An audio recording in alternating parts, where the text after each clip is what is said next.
Welcome viewers. Meghan's new plan to seize the oral is revealed. Without the royal title, ineffective. Stay tuned, this video explains all. Please, if you are new to my channel, take a moment to press the subscription button below and the notification bell for the latest news. Well, it appears that Meghan and Harry's battle for privacy is over, and Meghan is now at ease with appearing in selfies with friends and being seen out and about in Montecito in real moments like shopping and visiting to the dentist. Page 6 reveals that Meghan has spent the summer planning a comeback following a particularly trying few months for her and Harry. I mean, from the New York City car chase scenario to Spotify and then a failed Hollywood proposal, both of them have had one PR flop after another this summer, and in the past few days, a whole new Meghan has emerged in a series of images and reports, and as page 6 reveals, she's completing plans for the new money-making venture. And it's allegedly going to be through Instagram, so it hasn't been launched yet, but Meghan's Instagram account already has 80,000 followers, including Nobel Peace Prize winner Malala. According to a source close to Meghan and Harry, Meghan isn't looking for opportunities to be photographed, but she's learned she has to live her life because the cameras aren't going away. Meghan's agent is Emmanuel, and WME is doing everything possible to put a favorable gloss on his client, but these headlines merely reinforce what we all know: Meghan and Harry have no appeal either to the general public or to those in Hollywood. She is frequently pictured alone or with co-workers or friends, and no one has ever heard of her. A-listers avoid her. Photos are almost always taken by Backread, who we're aware she has on speed dial. It appears Meghan's future will be the same as her present, inviting up the paparazzi to record her outings, putting on as much jewelry and as many ill-fitting designer clothes as she can. She's a little bit like Gloria Swanson in Sunset Boulevard, but the difference is that Gloria's character was a big star, whereas Meghan Markle was not. Meghan was photographed shopping at a farmer's market in Montecito, and it was later discovered that she watched that Barbie movie with pals including Portia de Rossi. She wore a bandal dress to a 42nd anniversary celebration with Harry and pals at a top local restaurant, and she supposedly shocked everyone at the red party during some girls' night at the luxury San Isidro ranch. On social media, she was seen as a willing participant in the casual picture with poet Cleo Wade and hair colorist Katie Lee, and there was allegedly a trip to see Taylor Swift play in LA with her London BFF Lucy Frazier. In addition, and it appears while all of this is going on, Meghan is putting the finishing touches on her latest project. I'm referring to the one that people close to the actress have been talking about for quite a while now. Is it going to be a knockoff of Gwyneth Paltrow's multi-million-dollar lifestyle brand Coupe, or will it be similar to Reese Witherspoon's production company Hello Sunshine, that sold for $1 billion? There is an obvious issue. I see Meghan Markle is far too old to launch a company like Goop. She also lacks close celebrity acquaintances and a large fanbase. Meghan Markle does not have a large following. Gwyneth Paltrow was 35 years old when she started her firm, and she had actual A-lister pals in Hollywood at the time. Is Meghan going to try to rebuild her lifestyle blog The Tig, or will we see The Tig 2.0? An insider told Page 6, Meghan and the team are working hard, and I think it will be surprising. It won't be what everyone expects, but it will feel familiar to who Meghan is. Okay, I'm glad to see that her team is setting some realistic expectations, and it appears that they're accepting that nothing they can do will prevent this from becoming another of Meghan's mediocre failures, with all the credibility of a small child claiming that their imaginary friend was to blame for everything. And this was her goal the entire time. Come on, she just wants to keep going up the social ladder until everyone knows her name, forgetting who she has to walk on the way up. Even the late Queen of England, she doesn't need Harry any longer. He's no longer necessary. She merely wanted to demonstrate that her name could be in the media without Harry's name tied to it. I'm sure Harry will be the next victim of hers.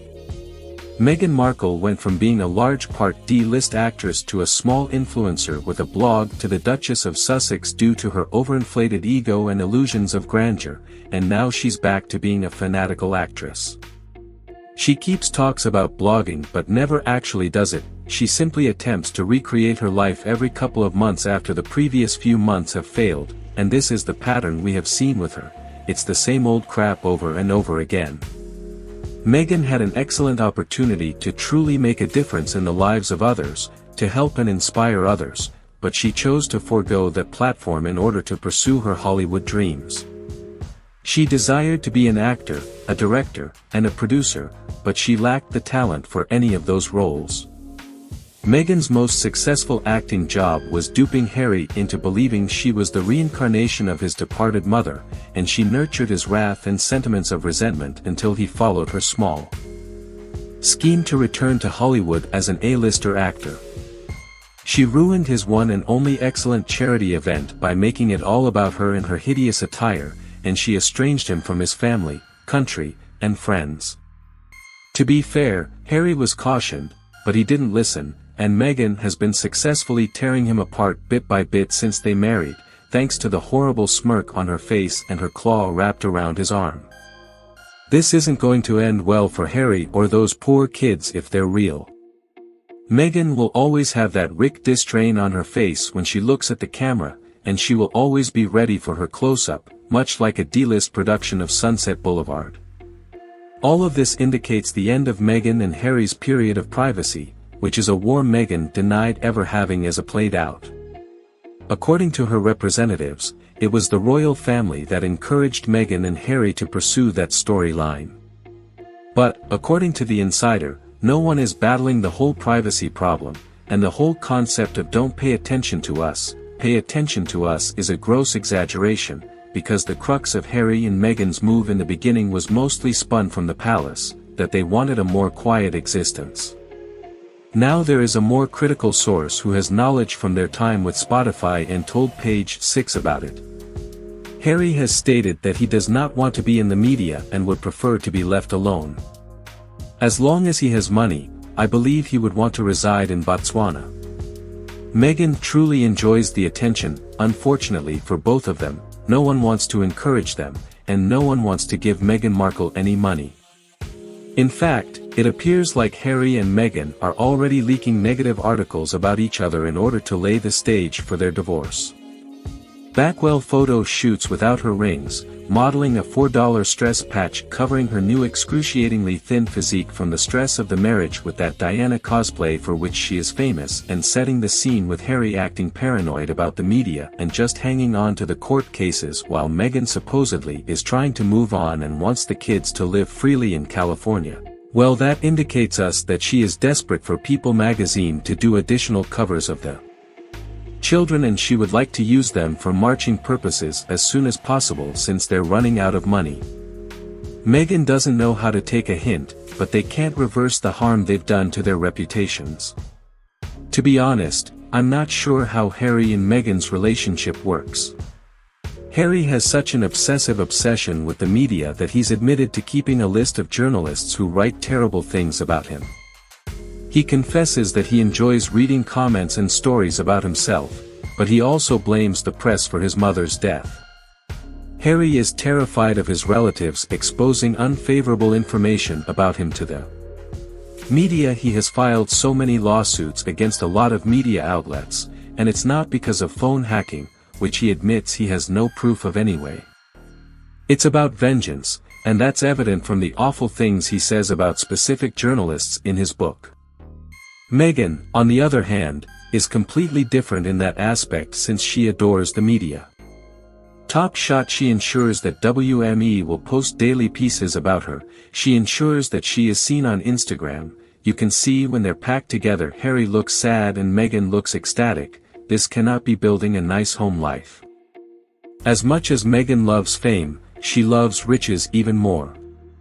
When she married Harry, she assumed she was marrying into both, but she obviously missed the memo that she was actually marrying into the firm. When she realized that the firm controls the royal family and all of their money, she decided to flee back to California. She spoke Harry into making some really bad decisions, including that book deal, which was solely for money, the Oprah interview, which was also solely for money, and the Spotify deal, which failed when they were unable to create the content that they promised. And there's the rumored $100 million Netflix contract. I doubt they'll get all of that money, even if they were safely inside California's most costly zip code.